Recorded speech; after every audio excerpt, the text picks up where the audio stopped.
competition truly was a sin.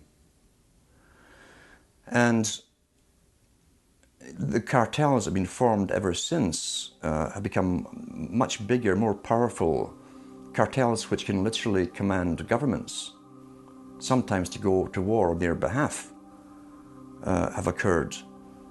The economic crash of 2008 and 2009 was an engineered crisis designed to cripple sovereign nations globally to make way for a world currency and a new Bank of the World. China's holding, what, 1.5 trillion worth. All over the world, they're holding U.S. currencies. They want to get out of them in a way where they're not going to lose on their investments. There's going to be a world currency. There's going to be a new reserve currency. They're going to push it through the IMF. That's going to be the banksters that are going to be in charge of it. It's going to happen, and it's going to happen sooner rather than later. There was also a question to Geithner. Do you think that the U.S. dollar ought to be replaced? And he blew it. He had a moment of candor where he said, yeah, we're considering that. So on that day, the dollar went down 1% within a couple of minutes. Chinese government proposal about a global currency and about the IMF regulations, the new IMF idea about general agreements to borrow and having a faster ability to disperse to the emerging markets. As I understand this proposal, it's a proposal designed to increase the use of the IMF's special drawing rights. And we're actually quite open to that suggestion. Timothy Geithner's comment about global currency is not off the table because it's not off the table and it's going to come. The whole world is ready to bail out of bucks. They just want to do it in a way where they're not going to lose on their investments. That's all that's going on. All the people around the world, the Japanese who have $1 trillion, the Chinese who have $1 trillion, the Saudis have $1 trillion, the Europeans something similar, they're all going to dump it at the same time. The rush for the exits. And that will then create hyperinflation.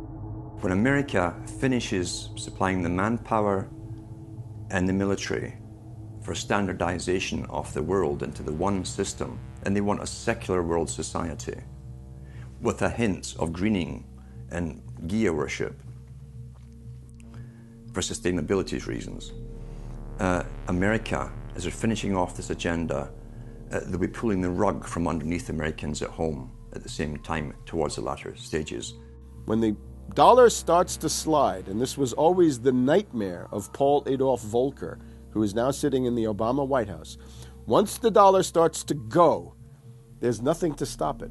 There's no useful way that you can stop it once it begins to gather momentum. So I think we're facing the probability of some form of dollar panic combined with hyperinflation sometime during the Obama presidency. They're now pulling the rug away from under the feet of the people. They're becoming rapidly a non-manufacturing country. Any country that can't manufacture its own goods, even for self-defense, therefore is no longer sovereign, independent, and able to sustain itself, which tells you that this is all part of the plan. It started with the very beginning when you established that there was a Federal Reserve System given the power of the state to create money out of nothing and to do so without any regard to the will of the people, without any regard to what's behind the money system. In other words, strictly political and economic motives for the bankers and the politicians. Once you granted that power to a group, the Federal Reserve System, the economic crisis was inevitable. This has happened before. Every time in history when the government was given the power, or a group of banks in conjunction with the government was given the power to expand the money supply at will, those economic systems always wound up in crisis and always collapsed. So there's no reason to believe that the United States was given some kind of a get-out-of-jail-free card, an exemption from the processes of history. So the economic crisis began at the very beginning, and as a matter of fact, when the founders of the Federal Reserve System met on Jekyll Island back in 1910 and were drafting the Federal Reserve Act, one of the things they discussed was how to pass on the inevitable losses to the taxpayers. They knew that inevitably something like this would happen, and they knew that there had to be some way to get out of it without destroying the banks, of course, because they were the banks. And they said, aha, we'll go into partnership with the government, we'll take our cartel agreement and pass it into law, call it the Federal Reserve Act, and we'll make the taxpayer come online and be responsible to bail us out if and when the failure finally comes. Who's going to soak up the derivatives? Who's going to soak up the debt? Who's going to be penalized? And right now, it looks like Wall Street's getting bailed out, and the little guy in the middle of Main Street America are all going to pay the penalty. Can the economy be turning around here? Are happy days here again? And can we actually have growth without jobs? Is this an oxymoron, jobless recovery?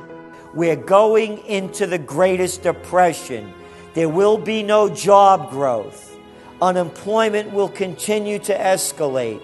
Along with it, so too will crime, poverty, kidnappings, boss snappings.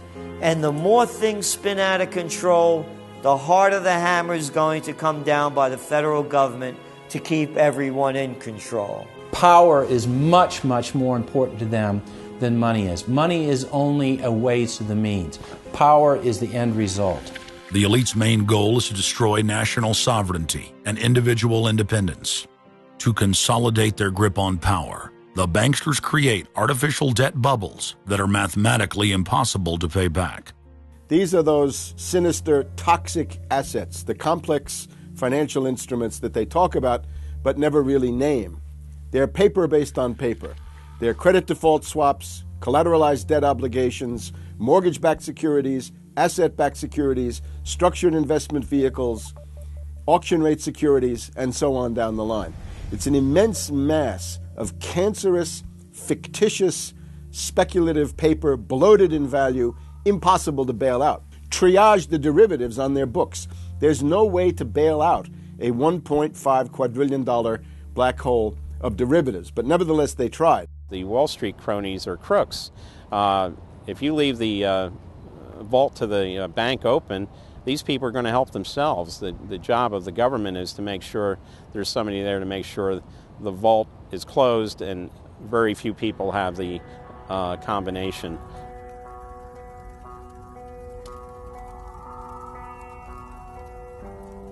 I'm William K. Black, Associate Professor of Economics and Law at the University of Missouri at Kansas City. I was a senior regulator in a number of different positions during the heart of the savings and loan crisis. On a staff level, I led the re-regulation of the savings and loan industry. The purpose of regulation and effective criminal prosecution is to make sure that cheaters don't prosper, that honest manufacturers win in competition. The primary driver of the current crisis is accounting control fraud. These are frauds led by the CEOs of the major lending institutions and major banks and institutional buyers of toxic waste product. How did it start? It started with mortgages, particularly non-prime mortgages. In September of 2004, the FBI warned that there was an epidemic of mortgage fraud, their words, and that this epidemic of mortgage fraud would cause an economic crisis at least as large as the savings and loan debacle if it wasn't stopped. The FBI found that 80% of the mortgage fraud was being induced by the lenders, not by the borrowers. Much of the rage has been against the borrowers, but if you want rage, it should be at the CEOs who became fabulously wealthy by following a strategy based on fraud. The Wall Street people and their friends here at the Federal Reserve and at the U.S. Treasury and down the Washington Mall here at the U.S. Capitol. That's where the damage was done, and if people want to vent their anger, they need to vent it against these people.